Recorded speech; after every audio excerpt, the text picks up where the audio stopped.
excuse me, is this seat taken? Oh, hail the rightful ruler of Britain, half-sister to the usurper Arthur Pendragon, the dread sorceress, Queen Morgan Le Fay!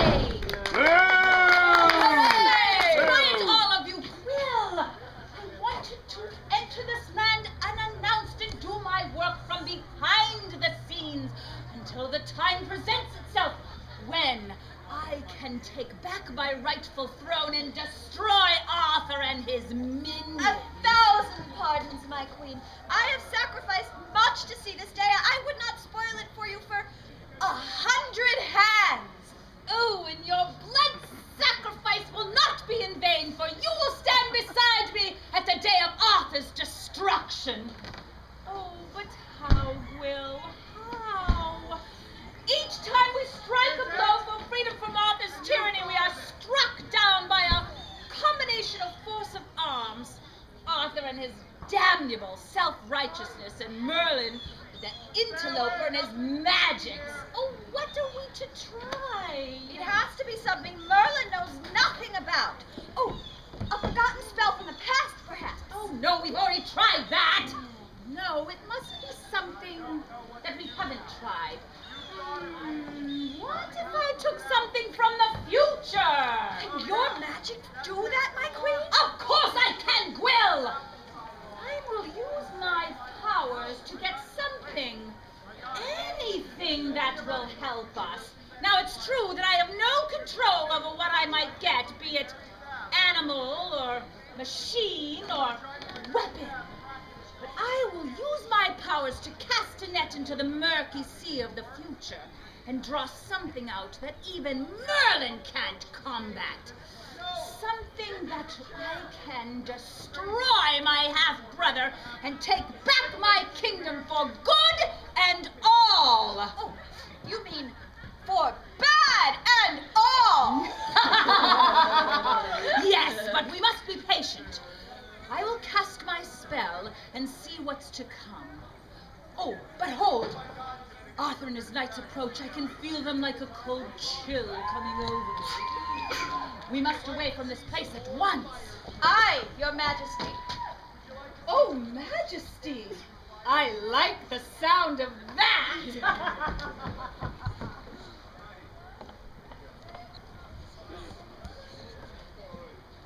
My lords and ladies, welcome one and all to the village of Caerleon.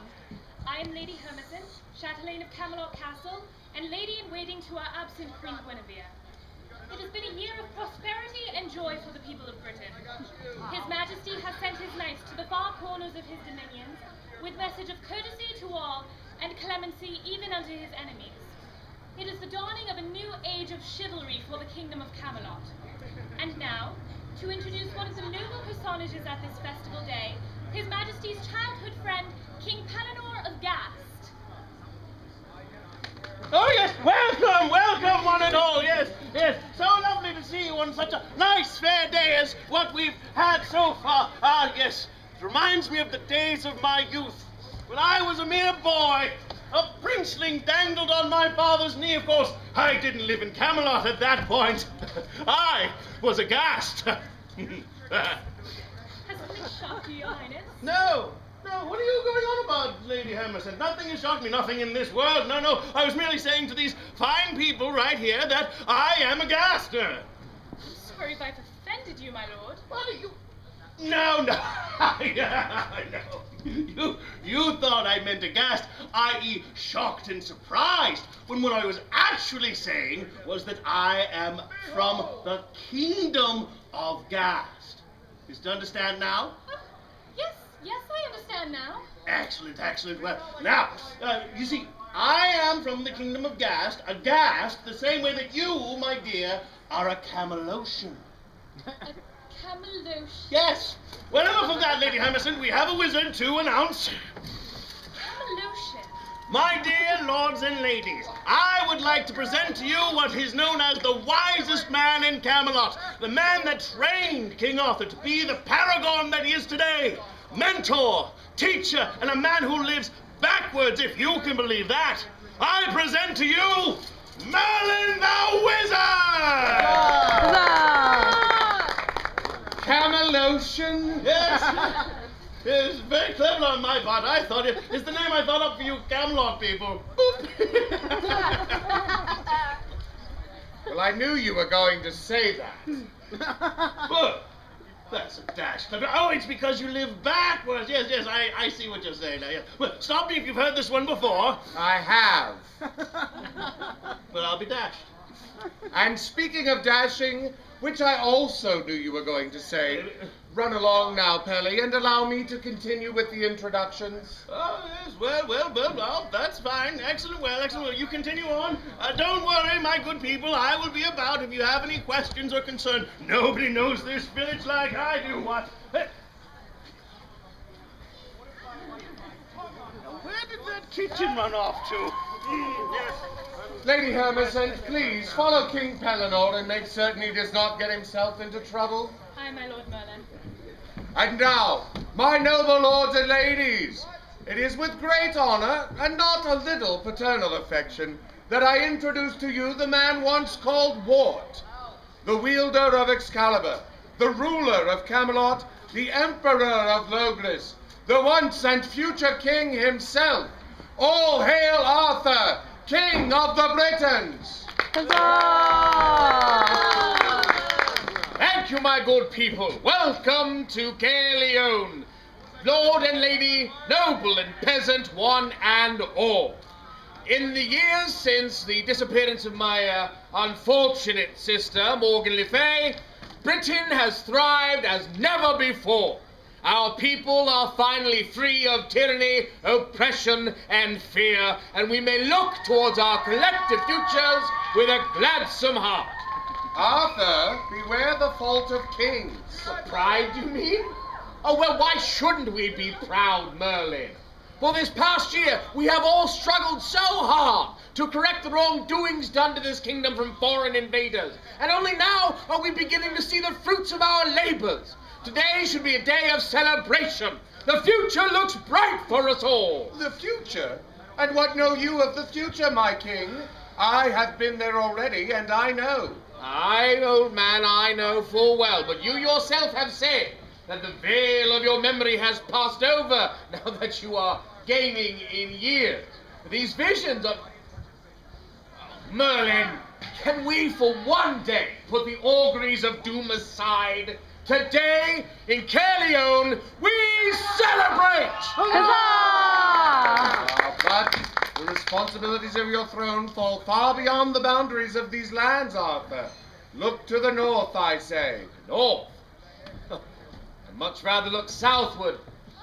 My Guinevere has only just returned to Cameliard, so she may spend some time with her family.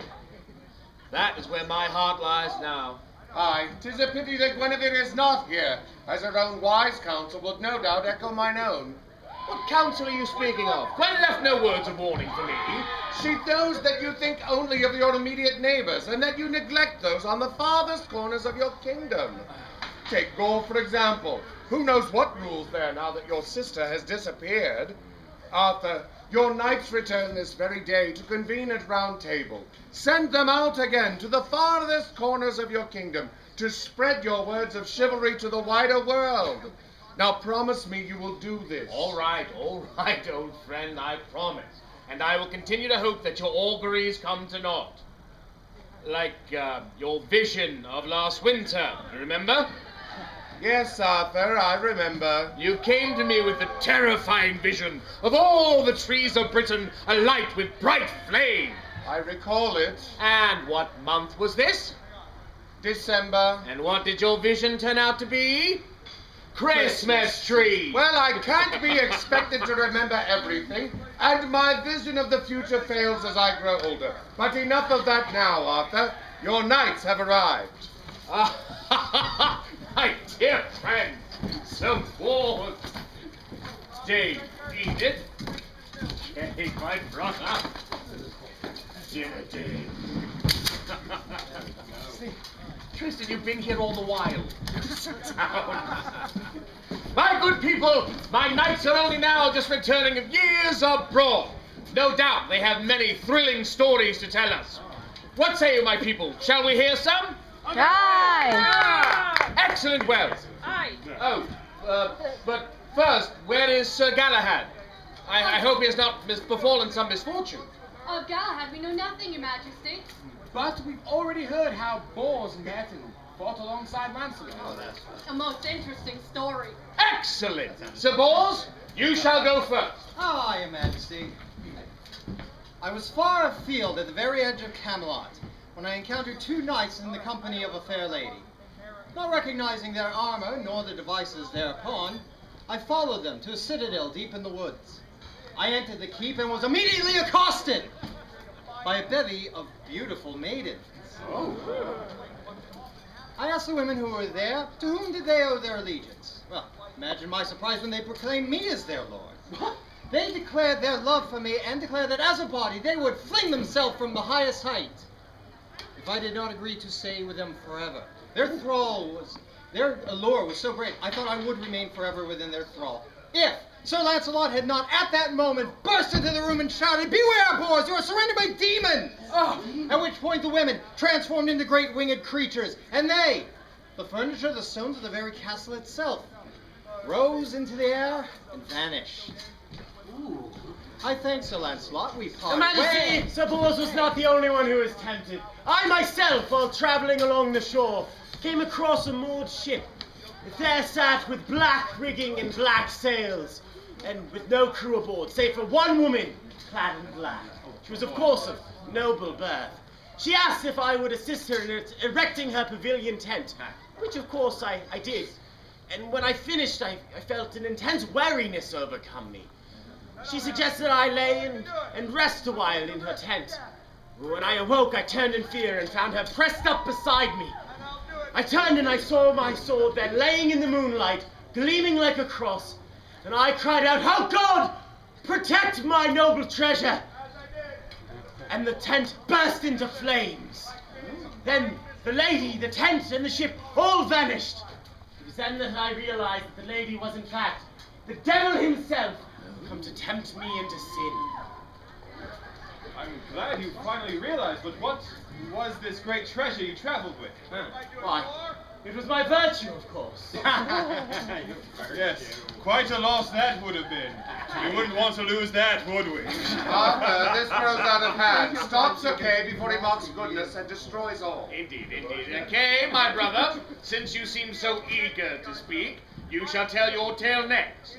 Your Majesty, my Lord Kay has traveled far and is much tired from his journey. Perhaps another time. Oh, come on, Squire Clarence. Your master is quick to mock the exploits of others. Let us hear his tale now. My squire does not need to protect me, Bors. Of course, except that one. Except that one. My friends, my story is a dangerous one, filled with wonders of the unseen world. Oh dear. Sir Kay loves the sound of his own voice, I fear. Knights, pray proceed, my brother. Thank you. My Squire Clarence and I were traveling for many nights without incident until we came upon a woman traveling alone in a wooded glen. She told us a story of how she had alone escaped a horrible ogre holding 3 princesses captive, as she was the handmaiden to one of these princesses. After many moments of her exaltations of my bravery, I decided to help her liberate these princesses. We traveled for many nights until we found a large structure upon a far hill. That night I studied my martial skill and prepared my heart for the battle that was going to happen the next morning. Hours passed, and then later on we... Kay, my brother. Clarence, clearly the memories of this battle have moved my brother to silence. You shall continue the story for him. Your Majesty, it's not that. It's just that, well, when the sun rose the next day, what had looked very much like a castle the night before now appeared in the light of day to be a large barn. A barn. Yes, my lord, a barn. And an abandoned one at that. And by the way our guide, the young lady, reacted to it, it was clear that what she was seeing was the castle of the ogre. Oh, except there wasn't one, you see.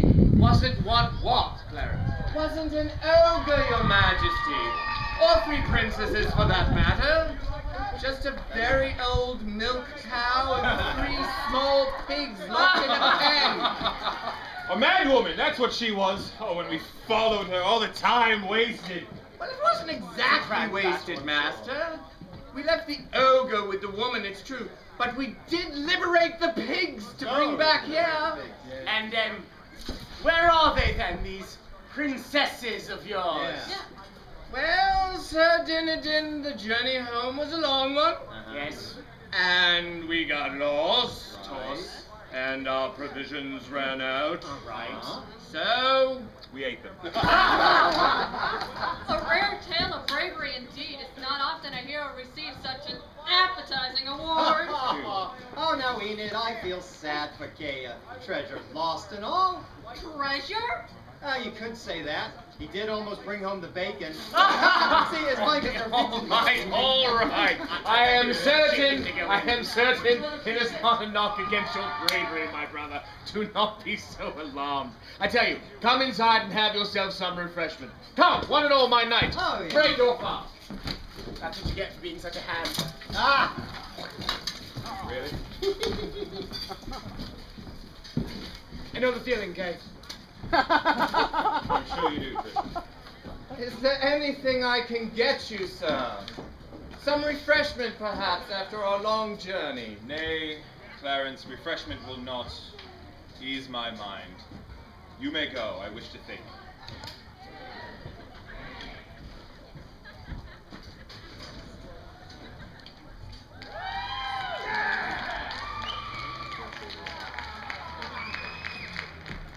If only there was some way to prove to my brother that I am worthy, so I'm not the laughing stock of just my brother knights.